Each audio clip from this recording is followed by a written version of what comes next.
ridakatin kelawan tanpa sembelian syar'iyatin kang bangsa syarak. Dan juga maksudnya di sini Kiai Musonef menghendaki hewan yang hilang sifat hidupnya tanpa disembelih secara syarak, itu nanti hukumnya juga bangkai. Ketika ada kambing kok matinya dengan cara dibanting, terjatuh ataupun yang lain tanpa disembelih secara syarak, itu nanti matinya tetap hukumnya bangkai dan haram dimakan. Dan status bulunya itu nanti juga najis. Tapi ketika kambing ataupun sapi itu disembelih secara syarak, ketika kita pakai buat beduk terus masih ada bulunya, itu enggak apa-apa karena kan disembelih secara syarak, suci kan? Suci. Tapi kalau matinya itu tanpa sembelihan secara syariat, itu nanti hukumnya bisa bangkai dan najis. Jadi ketika mau diambil kulitnya harus dibersihkan semuanya termasuk bulu-bulunya. Tapi kalau matinya disembelih secara syariah, bulu kambing, bulu sapi itu nanti untuk untuk bulunya itu walaupun tidak dibersihkan ya tidak masalah. Tapi kalau untuk bulu-bulu macan, singa, karena hukum asalnya itu haram dimakan, juga ketika mau disamak bulunya harus dihilangkan.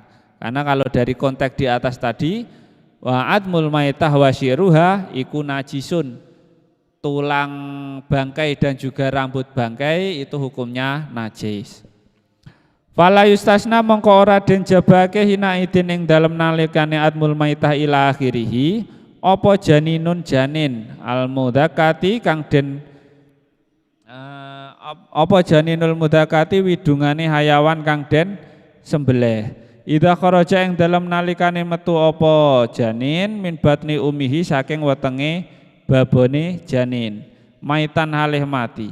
Li'anna zakatahu krana temen setuhune sembelihane janin iku fidakati ummihi ing dalam hukume sembelihane babone janin. Jadi ketika ada hewan seperti kambing, sapi yang disembelih secara syarak terus dalam keadaan mengandung, itu nanti hukum janin kandungannya itu nanti seperti hukumnya indukannya. Ketika disembelih secara syarak berarti bisa langsung dimakan ketika janinnya itu meninggal di dalam perut. Tapi ketika janinnya keluar masih hidup, ketika kita mau makan harus disembelih. Ada hukumnya sendiri-sendiri. Jadi ketika janinnya itu meninggal di dalam perut indukannya, ketika disembelih secara syariah maka janinnya itu hukumnya itu ikut pada indukannya, boleh dimakan dan halal. Wa kadzalan iku kaya mengkono-mengkono hukume janin apa ghairuhu utawi liyane tadi. Minal mustasnayati kang tetep saking pira-pira perkara kang den jabake al-madhkurati kang den sebut fil mabsutati ing dalam kitab kang den jembarake keterangane.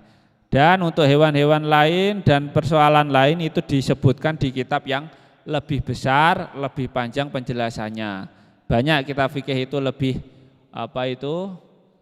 lebih tebal, lebih besar penjelasannya. Karena persoalan fikih itu banyak sekali ya, seperti enggak ada habis-habisnya. Apalagi untuk mengikuti zaman sekarang.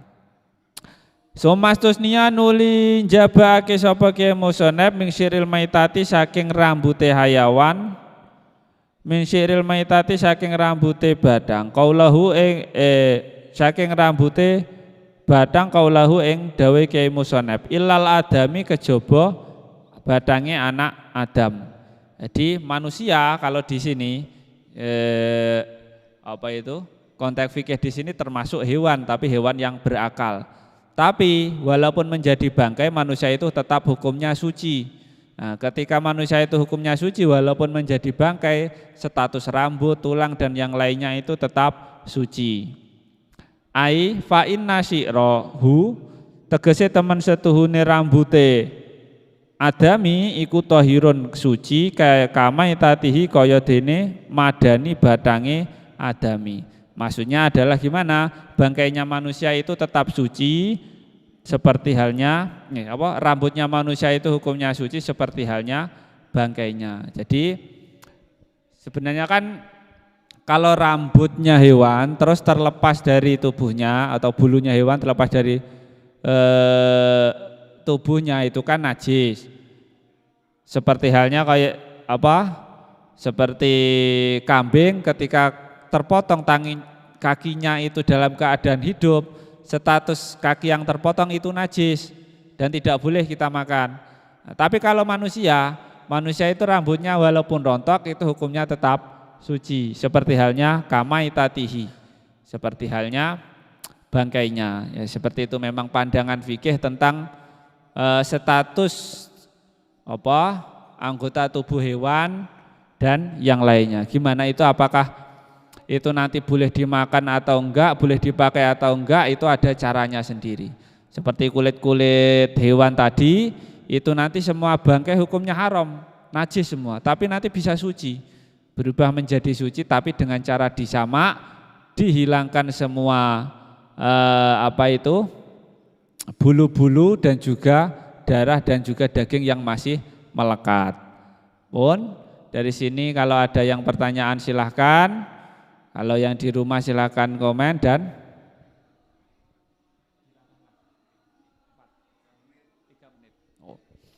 ya, masih ada waktu 3 menit, kalau ada yang ditanyakan silahkan. Nah, jadi untuk tambahan sedikit untuk masuk di bab selanjutnya nanti adalah tentang kewajiban wudhu. Jadi untuk pembukaan yang kemarin itu sudah tentang hal-hal yang haram dipakai atau wadah-wadah haram yang dipakai, ada tentang siwakan, ada caranya menyamak. Nah, dan untuk yang selanjutnya sudah masuk ke faslun fi furudil wudu, kewajiban wudu. Jadi ubudiyah yang sebenarnya wudu. Faslun utawi iki ku ana fasal suwiji fi furudil wudu'i ing dalem nerangake pira-pira kewajibane wudu. Nah, wudu itu memang sebuah keharusan seorang muslim mau beribadah pada Tuhannya harus dengan tata cara yang sudah disebutkan. Sholat harus wudu, kalau enggak wudu berarti sholatnya enggak sah. Faslun utawi iki ku ana fasal suwiji fi furudil wudu'i ing dalem nerangake pira-pira fardune wudu. Ini cuma tambahan sedikit untuk bab yang akan kita bacakan di minggu depan. Jadi untuk semuanya nanti jangan lupa untuk untuk selalu menambah pengetahuan. Nah, di sini di Pondok Madu Ahmad Bajuri di sini menyediakan untuk selama seminggu penuh kecuali malam minggu ya. Itu ada pengajian setiap setelah selesai sholat Isya. Silakan bisa datang. Ini pengajian untuk umum. Nanti kan untuk malam Senin diisi Pak Yai Pak Yai Imron, ada Pak Yai Ali Mubarak, Pak Yai Zam dan yang lainnya. Ada Pak Yai Syafiq. Itu nanti ada membacakan kitab sendiri-sendiri. Ada kitab tasawuf, tafsir, fikih dan yang lainnya. Kalau mau request ya silahkan, nanti bisa kita atur jadwalnya. Untuk fikih itu malam Minggu, tasawuf malam Jumat, malam Rabu itu adalah kitab tasawuf lagi dan yang lainnya. Jadi ini pengajian untuk umum, silahkan untuk menambah pengetahuan ketika kita itu merasa gelisah, pengen menambah pengetahuan tentang agama.